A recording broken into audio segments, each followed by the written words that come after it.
ګرانو نازولو ماشومانو السلام علیکم. خدای دې وکړي چې جوړ و روغ راغلي وئ چې خپل درس ته غوږ ونیسئ. درس به بیا څنګه پیل کړو؟ بسم الله الرحمن الرحیم. آفرین. د موږ تاسو د نن ورځې درس کله چې عین او غین د واو سره یو ځای شي څنګه لیکل کیږي او څنګه تلفظ کیږي. اول عین راځي او بیا غین په منډه راځي چې د واو سره یو ځای شي. نو اوس د تاسو نه پوښتنه کیږي.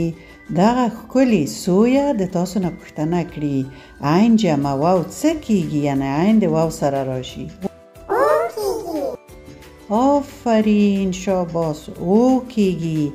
عین جمع واو یا عین د واو سره او کیږي او داسې لیکل کیږي، هغه ګرد ځای ته غوڅیږي واو راځي.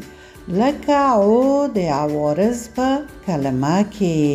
دغه موټر عوارض لري، یعنی څه خرابی لري، خرابی ته عوارض وایي. عین د عوارض په کلمه کې. عین واو د عوارض په کلمه کې. عوارض ته په انګلیسي دیفکت وایي. دیفکت عوارض. دغه موټر خرابی یا عوارض لري. ښه، اوس د ښکلې مړۍ تاسو نه پوښتنه کړي غین جمع واو څه شی کیږي، یعنی غین د واو سره راشي. آفرین، غو کیږي. غین واو غو.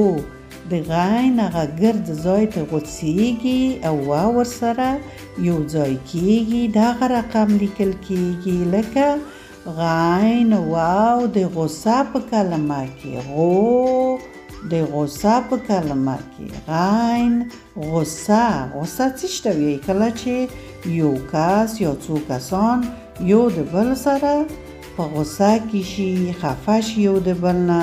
دغه دوه ملګري تاسو وینئ یو د بل نه خفه شوي او د څیرې نه معلومیږي چې یو د بل نه ډیر په غصه دي.